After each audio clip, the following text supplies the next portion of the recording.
Welcome back, everyone, to another explainer. Today, we're diving deep into the mind of a literal cinematic genius. We are talking about the legendary director Alfred Hitchcock and his absolute mastery over visual design and human psychology. If you love movies, or honestly even just a good gripping psychological thriller, you've got to understand the precise blueprints of how the master actually built his most famous scenes. But wait, before we even talk about cameras or lighting, I've got to ask you this incredible question. How on earth did a Hollywood director discover the atomic bomb a full year before Hiroshima? I mean, it sounds totally made up, right? But in 1944, Hitchcock was developing a movie plot centered entirely around uranium. He had brilliantly pieced together two obscure clues: rumors of a highly secret project in New Mexico where scientists went into a plant and never came out, and whispers of German experiments with heavy water over in Norway. He even went to consult a leading scientist at Caltech to ask exactly how large an atom bomb would be. The response he got was pretty chilling. The scientist told him, "You want to have yourselves arrested and have me arrested as well?" He spent an hour telling Hitchcock the whole idea was totally impossible. But here is the crazy part. That exact line of questioning got Hitchcock slapped under FBI surveillance for 3 whole months.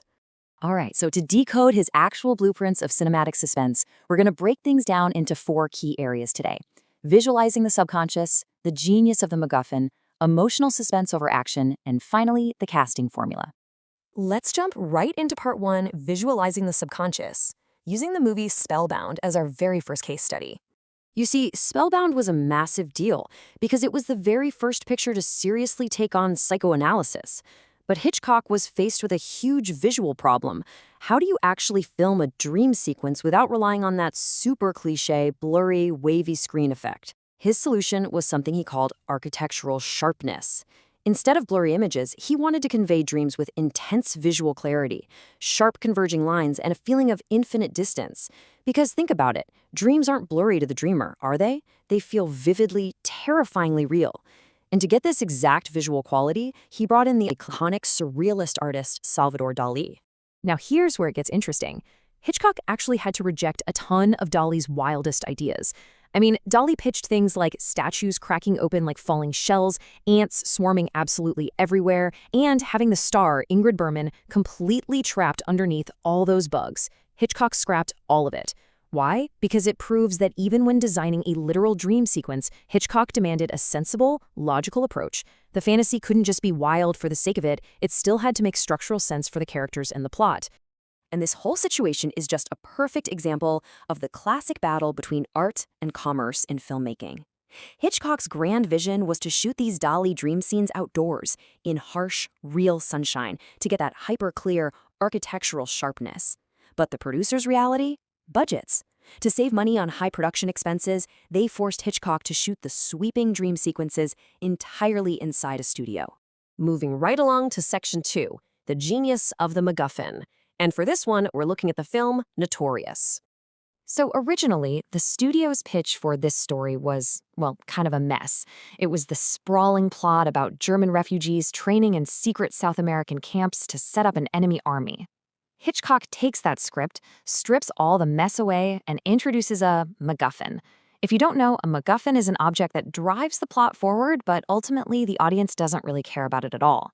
His pitch was just a simple, highly concrete visual, a sample of uranium concealed inside a wine bottle. Producers thought using an atom bomb as a plot device in 1944 was totally ridiculous, but Hitchcock knew the specific object didn't matter one bit. It was just the MacGuffin. And man, that fundamental misunderstanding of the MacGuffin cost one skeptical producer dearly. He actually passed on the script because he thought the whole uranium idea was just too foolish. So the film gets sold as a package to RKO instead. And guess what? It went on to gross a staggering $8 million on a mere $2 million budget. Talk about a missed opportunity.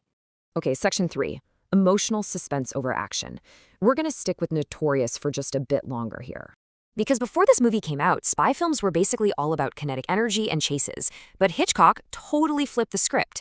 He realized that to make a truly unforgettable thriller, you actually have to strip away the physical action and replace it with deep emotional suspense. So instead of gunfights or hurling cars off high cliffs, he favored intimate, psychological conflict. Instead of dramatic, explosive violence, he used slow, quiet arsenic poisoning. And instead of cartoonish, mustache-twirling villains, he created what he called reasonable evil. His villains were human, vulnerable, and honestly just as terrified of getting caught as the heroes were. The true suspense here comes entirely from the psychological drama, and it's perfectly captured in just one single line of dialogue. He wants to marry me.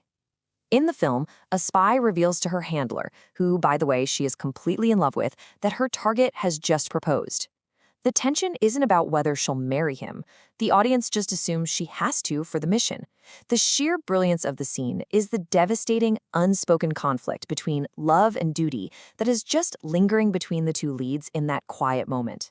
Oh, and speaking of this amazing cast, there was a fascinating, kind of hilarious behind-the-scenes hurdle. Claude Rains, playing the villain, was perfect. He brought that exact reasonable evil vibe we just talked about, but he was noticeably shorter than his co-star Ingrid Bergman. So, to film a shot of them walking side by side toward the camera, Hitchcock literally had to build a plank of wood on the floor that gradually slanted upwards as they walked, just to keep them both framed properly. All right, bringing us to our final section, Section 4, the casting formula. Let's look at the Paradine Case. So, what happens when you get the casting wrong? Well, it can completely shatter a movie's psychological tension, and Hitchcock experienced this firsthand. Look, Gregory Peck is an absolute Hollywood legend, for sure, but for this specific role, he simply wasn't a Hitchcockian actor. The story is about the degradation of a gentleman lawyer who becomes dangerously obsessed with his murderous client. But Peck was considered too shallow to represent a proper English lawyer. He lacked that gritty, dark edge. And the fatal flaw, there was a complete lack of expression of that obsession in his eyes.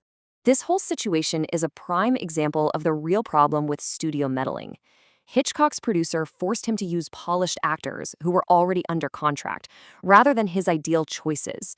So, instead of Laurence Olivier for the lawyer, he got Gregory Peck. Instead of Robert Newton for the groom, he got Louis Jourdan. He completely missed out on the rough psychological realism that the story desperately needed to actually work. I mean, take the character of the groom, for instance.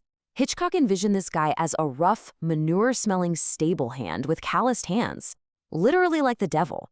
But Louis Jourdan, he was just far too handsome and polished. The entire point of the heroine's degradation was that she was wildly enamored with a gritty, foul-smelling laborer. Because of the handsome casting, that crucial, visceral dynamic was just totally lost on screen. But hey, even with those casting flaws, Hitchcock still engineered some absolutely brilliant visual shots. For the famous courtroom scene, he wanted the audience to physically feel that the heroine could actually smell the groom walking up behind her back. So what does he do?